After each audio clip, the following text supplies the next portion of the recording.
So on this channel of late, I've been putting a lot of focus onto INEOS takeover, partial takeover, involvement in Manchester United. And I think it's quite exciting. I'm really enjoying seeing Jim Ratcliffe do all he can to be seen as different to the Glazers. I think that's a massive step and something he needs to not just continue to do, but even expand upon.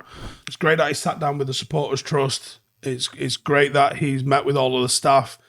And he keeps saying deeds, not actions, deeds, not words, sorry. And I like that. I like that approach. And I think that's ultimately what's going to matter. You know, anyone can talk the talk. I could sit here and tell you what I'm going to do for Manchester United, but I don't own them. So, you know, it's about action. And I'm hoping that the action follows the words that we've seen, because it's an encouraging start.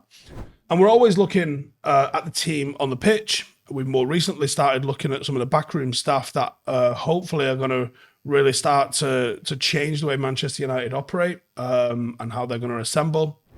But there's more to this than just people and who's going to be playing right back, who's going to be playing centre mid, and who's going to be, you know, given the title of X, Y, and Z. United is a mess, and we are stuck in our own ways in plenty of different areas, and there are many tough decisions that need to be made. And with that being said, here's 5 tough decisions United have to make. At number 1, is Ten Hag the right man? Now, that's a question, and some people are going to go, are you saying we have to sack Ten Hag?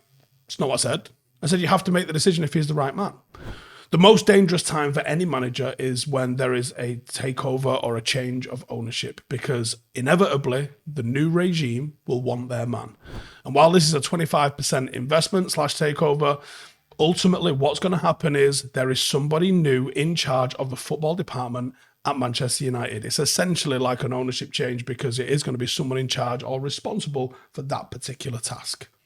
If Ten Hag is our man, and I think he will be, and I hope he will be, then he has to be trusted and he has to be backed. The team are much better off knowing what's going on with their gaffer. And I've said this a couple of times, that if they're backing Ten Hag, please come out and say that. It puts the message out there to the rest of the world. It puts the message into the changing room, and it settles down a lot of things.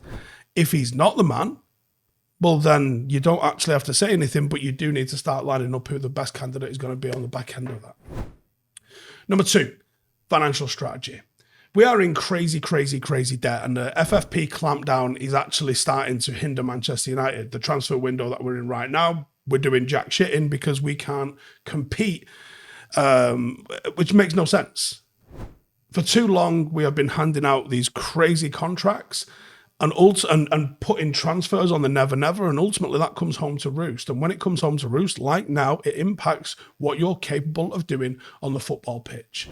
INEOS and the club need to make some seriously tough decisions with our financial strategy. The earliest thing might be to rid the club of the debt.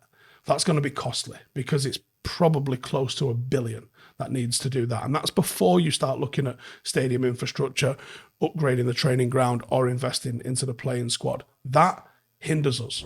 And it's hindered us for 18 years, and it will continue to hinder us unless we get rid of it. We're wasting somewhere in the region of 100 million per season dealing with that debt. If that debt goes away, that's 100 million of players, or it's 100 million on the stadium. Every single season, that mounts up, and that would eventually yield some level of success. Number 3, youth development. Manchester United is founded on 2 great teams managed by 2 great men. And those great teams, the Busby Babes and Fergie's Fledglings, the class of 92, and the success that Jimmy Murphy and Matt Busby oversaw in the 50s. When you think Manchester United, you think about youth development. And that's not rose-tinted glasses, it's factual. 80 plus years of a youth player in every single matchday squad since 1938. That has to be continued, it has to be lauded, it has to be praised, and it has to be something that we take pride in having. Youth is entrenched in Manchester United's DNA. And it's something I want to see the club continue. You have to stand for something, and I think we should stand for this. It's already there. You just continue to use it instead of making the decision to turn away from it. The last few years, there's been some freakishly good academy talent coming through, but it's still nowhere near the level that it could be. I think we're still leaving a lot of talent on the table. We don't have established links with other clubs where we can send people out on loan and see them come back at a regular basis. We don't sell our youth for anywhere near what they should be worth. I'm just hearing that the Hannibal Mabry option is something like 20 million euros. We paid 10 for him, spent a few years developing. He's now a full international and we're only getting an extra 10. I don't think so. We have to start getting more for those who don't make it at Manchester United, and we have to start seeing more given the opportunity, whether that's out on loan or in the first team itself.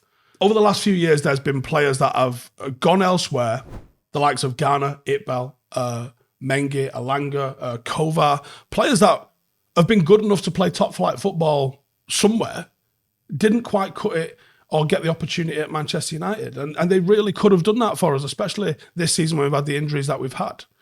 100% some of those names wouldn't have made it, and rightfully they should have been sold. But they went for actual pennies. It was a disgrace what they went for. So it makes you wonder, was it really worth getting in the X hundred of thousand that we got for some of these players when they could have featured in the first team and helped us to get 3 points? Because that's what this club should exist to do. Iqbal has been class for Utrecht. Mengi has been one of the centre-halves of the year at Luton.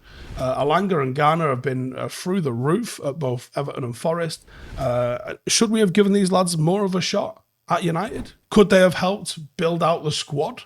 You know, no one's saying let's rely on these and have these as our first choice players. But could we have done something where these lads help bolster us through the times where we've been lean? Johnny Evans was one of these players. We let him go for nothing, essentially, many a year ago. And it took Eric Ten Hag a full decade since Sir Alex Ferguson had his eye on making Varane and Johnny Evans the centre-half partnership he wanted at Manchester United. INEOS have to make a big decision, and they have to say, right, someone is going to see the bridge between the youth team and the first team, and someone's going to have an eye on what we can go and buy and an eye on what we've got in the academy, and we have to start looking there first before we go to the market, because FFP matters, right? We're not playing video games. You have to balance the books, and the best way to balance the book is, guess what? Free players, because some of them are going to be world class. A lot of them won't be. Some of them will be just Premier League standard, but that's fine. If they know the club, they know the system, and they cost nothing, why wouldn't you do it? Number 4, this one links to the cutting wages, but who stays, who goes? United have to make some huge transfer decisions, and soon. We got to get out of the habit of just extending people's contracts because there's a value associated with that contract. Yeah, there is a value, and it leaves the club, especially when that player's not fit, well, just not fit, and can't get out onto the football pitch and be effective for you. And there has to be ruthlessness. Brailsford, whoever ends up being in charge of recruitment, or anyone in charge of director of football, needs to get involved working alongside the manager to help him bring the best candidates in and then move on the ones that aren't good enough. The term deadwood is overused, and we must have done videos with that in the title 50 to 100 times. And I don't think it's unfair to label a lot of the players at Manchester United as deadwood. Is Anthony the best right winger that we could have? If he's not, replace him. Ruthless is what we have to be. You know, it has to be a team effort. Sometimes it's a privilege associated with being able to cast aside a transfer that you've had for a year or two and it doesn't work. But you know, that was the sort of ruthlessness Manchester City showed with Pep Guardiola. You know, he had England's number 1 goalkeeper in Joe Hart. He brings in Claudio Bravo. After one season, he goes, no, he's not enough. I want Ederson. You know, he's able to change 3 goalkeepers, essentially. And no one has an issue with that. At Manchester United, he would right now just still be getting rid of fucking Joe Hart, I'm sure. What's it, 8 years deep? Number 5, revenue or legacy. No one supports a football club because they're top of the Financial Times list. We support them because of the glory and the trophies and the memories that we create supporting and following that football club. And that includes the highs and the lows. You can't have the highs without the lows. You know, those are what make the lows feel good. If all you have is highs, you never get to experience the pain of losing a title on the last day of the season, or you know, some clubs get relegated or even go out of business. You know, for Manchester United, losing the league on the last day of the season is a gutting feeling. But then that makes it even sweeter when you go and actually win the thing the following season. You can't have it both ways. Not yet, at least, anyway. Not until the debt is cleared and you start getting some actual business sense into the place. The strategy has to be successful football team. It has to be. At the cost of everything else. Because Manchester City have shown, once you start going the distance in certain competitions, the revenue flows towards you. You know, they want to talk about engagement. Tweet a picture of Manchester United captain lifting a title and just put hashtag 21. Right? Watch how much engagement that gets. If you want engagement, and if you want revenue, win stuff. There's prize money. Clues in the name. This isn't a tough decision, in my opinion, but it probably will end up being a tough decision, as the club does need to balance the books. But we shouldn't give a fuck about, you know, oh, we made X number of profit this year. You should go, cool, who are we buying? Or where are we spending it? That's what's supposed to matter. The football has to come first in a football club. You can't compete with fucking Disney. Your story is only a compelling story when you win. You know, look at what's going on with Wrexham. Doesn't work if no one's tuning in and watching that shit if they're 16th. It's the same with the rise of the Class of 92 stuff. It's a compelling story because they took them from Northwest counties, which Paddock can touch, by the way, and compete with, probably, and took them into the Football League. It's a compelling story because they win. You know, the football, like the Busby Babes was compelling because they were fucking mint.